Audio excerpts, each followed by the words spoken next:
Donald Trump was just sworn into office 2 weeks ago, and he wasted no time with shaking things up in the AI space. On top of that, Chinese startup DeepSeek has launched its latest AI model, which people are calling better and more efficient than competitors like OpenAI. So what will a Trump presidency mean for AI safety and governance? We're going to dive into what's happened so far, what I think will happen next, and what this all means for AI safety and the future of humanity.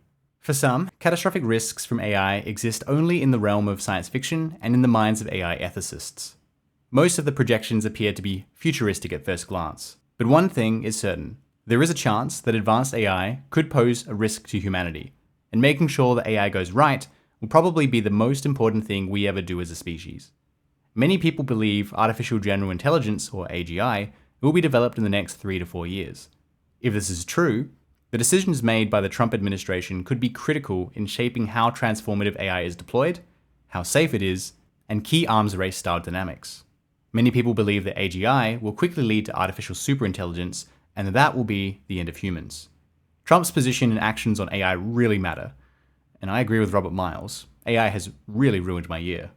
All this is why the recent rescission of Biden's executive order on AI by President Trump has been in the news. The revoked executive order subjected companies to safety testing and evaluation requirements, sought the protection of AI in critical infrastructure to avoid cybersecurity risks, stipulated the watermarking of AI content to reduce risks, prevented malicious use of state data for AI development, and more. The Trump administration, however, saw the executive order as an impediment to the US quest to remain the ultimate global leader in AI development and innovation.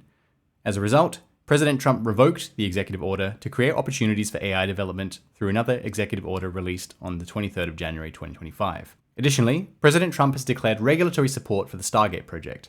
This support for AI does not come as a surprise, given the involvement of the tech bros in the Trump-Vance campaign and inauguration processes.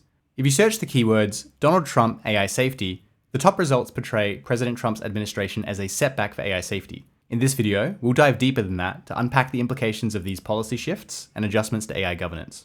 It was really hard to write the script for this video because things just keep developing and changing over the last few weeks. This video was accurate as of the time I uploaded it, but apologies if things keep developing and it's no longer accurate by the time you see it. Just quickly, if you find this video helpful, please let YouTube know by liking, subscribing, and leaving a comment. The US and China have been locked in an AI arms race, but the approach of the Trump administration to AI safety has taken the race to a higher level. It's almost poetic that a Chinese startup, DeepSeek, released their latest R1 model on President Trump's inauguration day, and the day he revoked Biden's executive order on AI. These trends heighten the AI race between the US and China. It will, in the long run, reduce the priority for AI safety while also increasing support for the development of advanced models. This also means that AGI and artificial superintelligence models might become available sooner than projected, and when they are here, they may be available to all sorts of actors. In the case of military conflict, there is no limit to the role that AI could play, and drones are already becoming a weapon of choice. Taiwan in particular has potential to become a flashpoint. While the US may likely back Taiwan in the case of a Chinese invasion, President Trump has declared that he intends to use tariffs to compete with Taiwan for control of the global semiconductor market. This means that in the case of Chinese invasion, Taiwan, which is the home to the Taiwan Semiconductor Manufacturing Company, the most advanced semiconductor producer in the world, may be left with no choice than to use its AI chips to produce weapons for national security. As a result, AI competition can result in the development and deployment of AI-powered autonomous weapon systems. Even though Mr. Trump considers emphasis on AI regulation to be a far-left idea, he has talked about the risk of deep fakes, specifically in the context of nuclear war. And that's scary, in particular, in one way. If you're the President of the United States and you announce that we have just sent 13 nuclear missiles heading to somewhere, and they will hit their targets in 12 minutes and 59 seconds, and there's no way of detecting. I asked Elon, is there any way that like Russia or China can say that that's not really President Trump? He said there's no way. Trump seems concerned here about AI's ability to cause existential risk, at least in this context, but this seems to contradict his drill baby drill mindset towards AI in other aspects, where he wants to reduce safety regulation and barriers to industry. Trump has been crystal clear about one thing: the US must maintain its lead in the AI race, even if it means cutting corners on safety regulations. The implications of bypassing safety measures are dire. Experts warn that advanced models could get into the hands of malicious actors. Researchers argue that previous advanced models and the recent DeepSeek R1 are vulnerable to malicious manipulation. For example, criminals can use advanced models to carry out precise cyber attacks. Malicious users can also fine-tune existing models to create harmful pathogens. As of November 2024, the US and China had a conversation on AI safety and possibilities for cooperation. However, with Trump's propensity for tariffs and his clear agenda to engage China directly in an AI race, it's not clear whether China and the US will maintain relations in terms of AI safety. As a result, the chances for collaborative early warning systems are low. I hope that the US and China would be rational actors and take steps to fact-check deepfakes before they take action that could lead to mutual destruction, but the number of nuclear near misses through history has left me concerned. The online forecasting platform Metaculus has a number of public predictions on questions relating to AI and human extinction, so I checked whether people notably changed their views after Trump's election victory in 2024 and after being sworn in. The answer was, surprisingly, not really. The average prediction on AGI's arrival has gotten slightly nearer over the past few months, from 2027 to 2026, and the likelihood of human extinction by 2100 has remained around 1%. The dissonance between Biden and Trump's perspectives on AI safety pose a significant risk to AI companies. The inconsistency can limit safety-conscious companies from developing advanced models, only to be overtaken by companies that have lesser regard for safety. But President Trump's mission is quite clear. The United States has to retain its #1 spot as global leader in terms of frontier AI. In his first executive order, President Trump revoked President Biden's executive order on AI, which he called a radical left-wing idea. This executive order was signed in October 2023 and was aimed at addressing threats AI could pose to civil rights, privacy, and national security, while promoting the use of AI for public good. A lot of the work that this executive order set in motion has already been done, so you could argue that there's not much left to repeal. Reports and recommendations have already been written, such as the US Treasury's report on AI and cybersecurity risks, which said that AI is both a source of risk for malfeasance and a source of opportunity. What did change with the repeal was that tech companies building powerful AI models now don't have to share details with the government about the workings of the system, including sharing safety test results before they are used by the public. The US AI Safety Institute was created by the Biden administration a little over a year ago. In August 2024, AISI signed agreements with Anthropic and OpenAI to collaborate on AI safety research. In March 2024, the AISI was allocated a budget of $10 million, which is nothing compared to the $66 billion AI industry in the US. So, is the AI Safety Institute going to disappear under Trump? AI safety research is often seen as nothing more than a blocker to innovation, which may not align with the rest of Trump's agenda.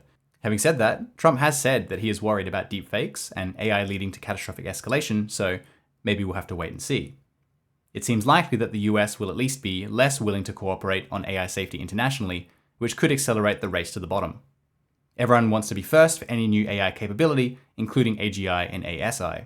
If the US continues to cut corners on safety, other countries will too, making it less likely that the first AGI will be deployed safely. Trump has advocated for ensuring that the US maintains their lead in the AI race, even at the cost of environmental concerns, such as the large amount of energy that data centers consume, which will only grow in the future. Generative AI requires a lot of data, which means a lot of energy use. Now, the simple view of this would be, well, a new AI data center will use a lot of electricity, and that will probably mean a lot of emissions, unless the grid develops more clean energy. But this view of the electricity grid is quite simplistic and treats the whole country as one power grid that you can just draw energy from, but it's a lot more complicated than that. Location matters, and there are constraints like how much electricity can go through one transmission line that dictate where new electricity generation and demand can be located. You can't just plug into the grid and use as much energy as you want. One way to solve this would be to have dedicated on-site power generation and battery storage. And to meet this energy demand, some tech companies are looking at securing contracts for or investing in dedicated nuclear energy. For example, Microsoft signed a 20-year deal to return the 3 Mile Island nuclear power plant to action to power their AI ambitions. A few months ago, OpenAI pitched the Biden administration on massive data centers that would require 5 gigawatts of energy each, which is enough to power almost 3 million homes. That's about as much energy as a large nuclear reactor produces. Next Era Energy CEO John Ketchum said they already had requests from tech companies to find sites that can support 5 gigawatts of demand in the grid. He admitted that finding such a site would be hard, but that he could easily find places that could fit 1 gigawatt of demand. Leopold Aschenbrenner wrote in his 2024 report Situational Awareness that we might expect the first $1 trillion server cluster by 2030, which will require a power output of 100 gigawatts, which is over 20% of the average power used in the US at any given time. This would require an enormous amount of dedicated on-site power generation. However, DeepSeek claims that their R1 model is significantly more efficient than OpenAI's and other competitors, which may make energy a less important factor, and distributed data centers, rather than one large data center, are starting to seem more likely. However, others disagree that R1 is actually as efficient as it seems, and it may be too soon to say. DeepSeek has cast doubts on the ambitious investment of $500 billion in the Stargate project, and whether the US AI hype is just another technology bubble. This means that the capital injection in AI development may crash significantly, while Chinese companies continue to access government support to close the gap. Let's see what Trump has to say about energy. The electricity needs are greater than anything we've ever needed before to do AI, and China will produce it because they'll do whatever you have to do, whereas we have environmental impact people, and we have a lot of people trying to hold us back. We're going to have to generate a whole different level of energy, and we can do it, and I think we should do it, but we have to be very careful with it, right? We have to watch it. Let's talk about Project Stargate. And no, not that Stargate. Sorry, Teal. Sorry, folks, it's a serious video. I need to make a joke somewhere. This project is launching with support for the Trump administration, and it seems like a pretty big deal. US companies Oracle and OpenAI, and Japanese company SoftBank, are investing up to $500 billion to start a new company called Stargate, which will focus on building data centers and generating electricity to meet the demands of AI. This is private money, secured by SoftBank. So what's that got to do with President Trump? Well, Trump says that he will use executive orders to make sure the infrastructure and energy projects go ahead smoothly. Stargate already has 10 data centers under construction in Texas, with more on the way across the US of A. However, as Zvi Malshowitz has pointed out, this suggests that at least some of this isn't new work and was already in progress. Elon Musk is seemingly unhappy with the outcome of this, tweeting that they don't have the money. You may recall that Musk was a co-founder of OpenAI before leaving the board of directors in 2018, and they're now engaged in a legal battle, with Elon suing Sam Altman. Besides this, Musk's own AI company, XAI, wasn't involved, and he's probably feeling a little slighted after helping out the Trump campaign, to the tune of $277 million, making him the single largest donor in the whole election. Speaking of Musk, who has been given a role as head of the Department of Government Efficiency, which has been charged with auditing the US federal government, what do Trump's closest allies think about AI? Well, opinions seem mixed. Musk has been concerned about the existential risks of AI for some time, which granted didn't stop him from starting his own AI company, while Vice President Vance seems concerned about existential risk as a distraction to bring about regulations that would entrench the tech incumbents, a strategy known as regulatory capture. I also worry that legitimate concern is justifying some overregulation or some preemptive overregulation attempts that would frankly entrench the tech incumbents that we already have and make it actually harder for new entrants to create the innovation that's going to sort of power the next generation of American growth and American job creation. Regulatory capture has definitely happened with other industries, so it's a reasonable thing to worry about. For example, the Federal Communications Commission selectively granting communications licenses to some more powerful radio and TV stations while excluding others. But the question is, are the examples that Vance is talking about actually regulatory capture, or are they just the case of a concerned industry being proactive? There are plenty of people who are concerned about AI safety and want to increase regulation, but don't have a large financial stake in AI. Besides regulatory capture, JD Vance seems to focus on regulation and application-based issues like chatbots. State allies and friends of the United States appear to have some concern for AI safety. The EU, for example, has addressed safety concerns in the EU AI Act. It's not yet clear how the EU will respond to deregulation of AI in the United States. What does all this mean for how we approach AI safety? Some suggestions on an Effective Altruism Forum post by Linz A include switching our communication strategy to appeal to a different crowd and building coalitions with different types of actors. We might also want to consider whether it's time to stop being so cautious with our comms and start raising the alarm bells. Take all this with a grain of salt and not as advice per se. The Trump administration has shown great interest in supporting AI development to maintain the US global AI hegemony. President Trump appears to have the political will to foster AI advancement, but the safety aspect of his AI agenda remains a little unclear for now, which is troubling. This is not to say that the Trump administration has zero plan for safety, but it appears to prioritize AI advancement and national security in favor of safety, a stark contrast from the Biden administration. The race to AGI is on, and Trump wants America to win. This could be a really important time to donate to AI safety and governance organizations like the Center for AI Safety. If AGI is really only a few years away, the window for having impact on AI safety is rapidly closing.